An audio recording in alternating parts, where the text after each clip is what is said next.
guess what? Here they are. The long wait is over.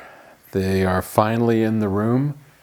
It took a Herculean effort to put these bad boys in, but they are up. The woofer towers are in place. I've put them into what I know from experience of setting Gen 1s and a couple of IRSs up in the past to be pretty optimal placement. They are just a little, about a third of the way into the room for the wings. The woofer towers are to the sides and behind, and then I'll show you in some extra footage what we have in back, which is the 3 power plant P10s powering the woofer towers and the new amplifier. And the system plays. Of course, I have been amazed with myself because I had such patience waiting with those sitting out in the warehouse on pallets for what seemed like years. I'm sure it was a matter of months, but it works. It's amazing. Sorry, Niels. That's Niels Lofgren. What a great album, his acoustic live album. I've just been enjoying that on the IRSs. I have never set up a pair of loudspeakers ever that got put in. I sat down, got the woofers adjusted, and was simply blown away. It's never happened. I'm always moving them back and forth, and one of the things about these speakers that's pretty amazing, and I found this out in a conversation with Arnie Nudell, the creator of this loudspeaker, is that because it's a line source, there is little to no floor to ceiling bounce because you have such a large wave front coming off of here, and because they're a dipole, which means the sound wraps around here and then the same sound comes around the back, and in the middle they meet and they cancel out. You have almost no sidewall interaction. So the dipole helps with sidewall interactions. The actual size of the line source means that there's no floor to ceiling bounce, and therefore this speaker is pretty immune in the room. It just kind of works. I'm sure there's going to be further tweaking, but I got to tell you, I have tried already putting in the traps in the back. You remember all the white columns that I had. Anything I do back here, anything, just ruins the sound. This has to be just a straight wall. It's actually amazing. And it looks like our 45-degree corners worked really well. And there's a lot to do. There's a whole tuning business that we're going to have to go through, from testing out the wonderful interconnects that the folks at AudioQuest sent us, to just a million things. To be honest, I'm a little flummoxed about how to really get the most out of these speakers. It's a bit overwhelming. All I've done so far is add absorption to the rear wall, nothing in the back. We haven't even installed the Helmholtz resonators yet. That'll be next week after we get all the ports drilled. There is a huge 25 hertz hump.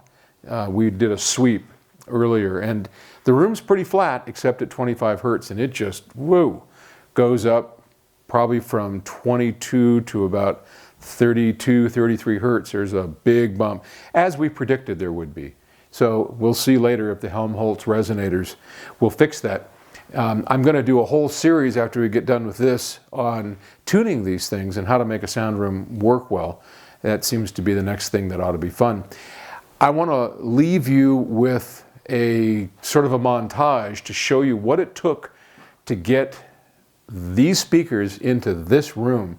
So enjoy a little music, watch the little video that we put together here of trying to get these into the room, figure out how to set them up, how to lift them, and you know, I gotta tell you, this is some of the prettiest wood I have ever seen. I am so in love with these loudspeakers.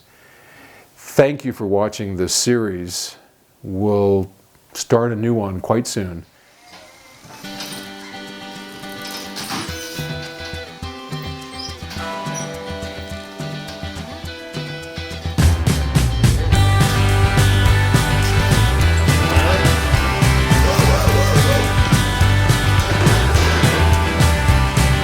We were born with sun in our teeth and in our hair. When we get bored, we like to sit around and stare at the mountains, at the birds,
And there you have it. We hope you've enjoyed this series. Look forward to doing it again. Thanks.